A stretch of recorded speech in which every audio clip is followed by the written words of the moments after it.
Bismillah ar-Rahman ar-Rahim, salatu wassalam ala ashraf al-mursalin. On se trouve à nouveau avec la troisième partie, bien sûr, du problème numéro 1. Donc, nous étions arrivés à la quatrième question, donc calcul de g-1x. Donc, on part de x appartient à j comme d'habitude, j qui est égal à moins l'infini 0, 0. Et y, son unique antécédent, qui appartient à l'intervalle i, qui est égal à 2 plus l'infini. Bien sûr, tel que, donc puisque y est l'antécédent de x, donc tel que gy est égal à x. Donc le but c'est de déterminer, donc déterminant y en fonction de x, en fonction de x.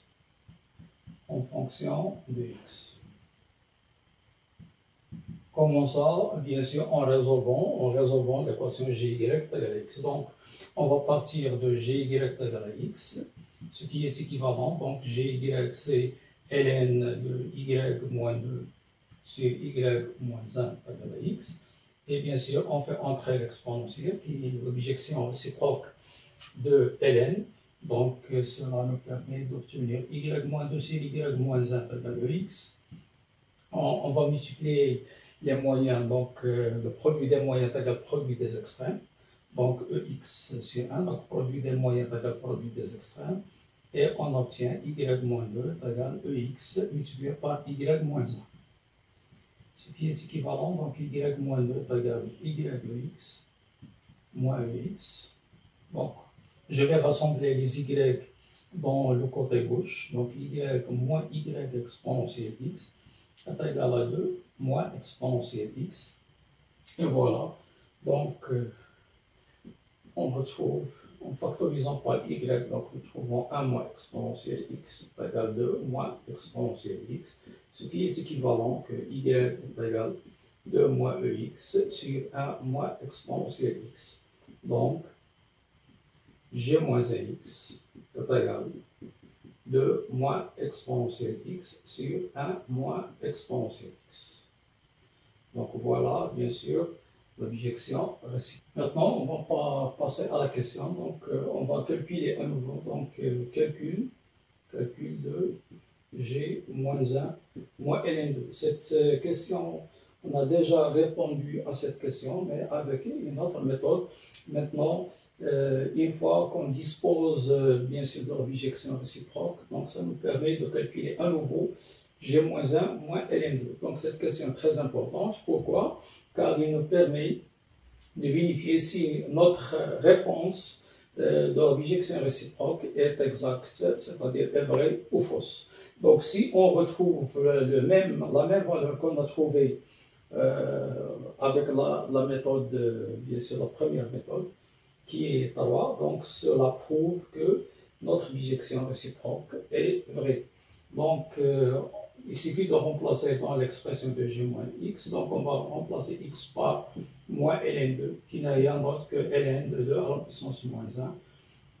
Donc, ceci implique que g moins 1 de moins ln2 est égal à 2 moins exponentielle ln 2 à la puissance moins 1 sur 1 moins exponentielle ln 2 à la puissance moins 1, qui n'est rien d'autre, bien sûr, que 2 moins 2 à la puissance moins 1 sur 1 moins 2 à la puissance moins 1, donc c'est égal à 2 moins 1 demi sur 1 moins 1 demi.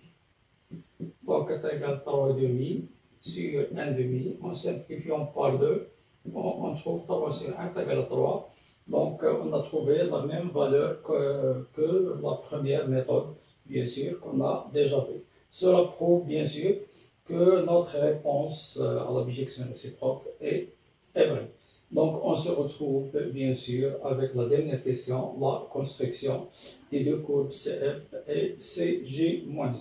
Donc voilà, on vient de tracer le repère, bien sûr. On a tracé l'asymptote verticale d'équation cartésienne x égale à 1, l'asymptote d'équation cartésienne x égale à 2, et bien sûr l'asymptote verticale y égale à 0. Il n'y a rien d'autre que l'axe des abscisses. Donc, on va commencer par tracer la courbe sur l'intervalle moins l'infini 0. Bien sûr, en utilisant le tableau de variation. Bien sûr, la courbe va traverser l'axe des ordonnées. Pour cela, donc il suffit de calculer F0. Si vous calculez F0, vous trouvez log 2 environ 0,7. Donc, ce point reste. Donc, il va passer par, la courbe va traverser l'axe des ordonnées en passant par ce point et va poursuivre en s'approchant, bien sûr, de l'axe vertical sans le croiser. La même chose avec l'autre. Donc voilà la courbe sur l'intervalle moins l'infini 0. Maintenant sur 2 plus l'infini, puisqu'on a ces 1 et 2.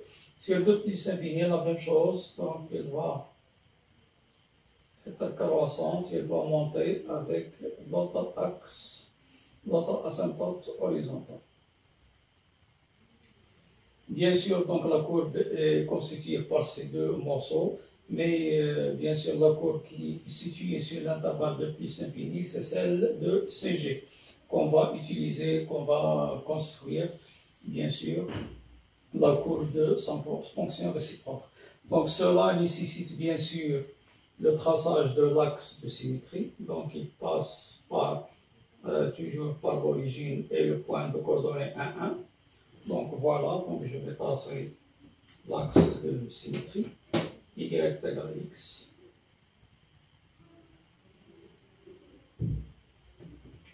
y est égal à x.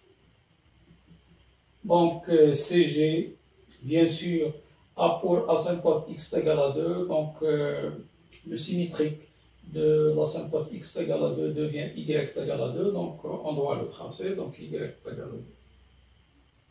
Voilà.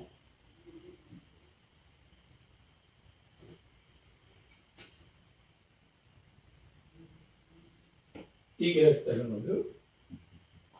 Et le symétrique de l'asymptote horizontale y égale à 0, c'est exactement x égale à 0, autrement dit, l'axe des ordonnées. C'est qui a pour équation cartésienne x égale à 0. Donc voilà le symétrique de CG de cette portion et la courbe suivante que je vais tracer, bien sûr, en noir.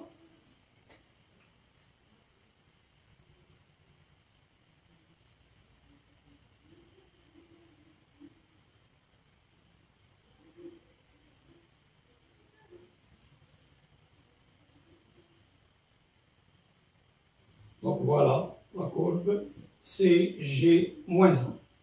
Donc vous regardez bien qu'il est bien défini sur l'intervalle moins l'infini 0. Donc voilà, on a terminé ce problème intéressant. Donc soyez au rendez-vous avec un autre problème. Et n'oubliez pas, bien sûr, la règle principale de la chaîne, c'est de partager son contenu pour pouvoir continuer, bien sûr, à vous fournir des problèmes et des exercices qui sont très intéressants.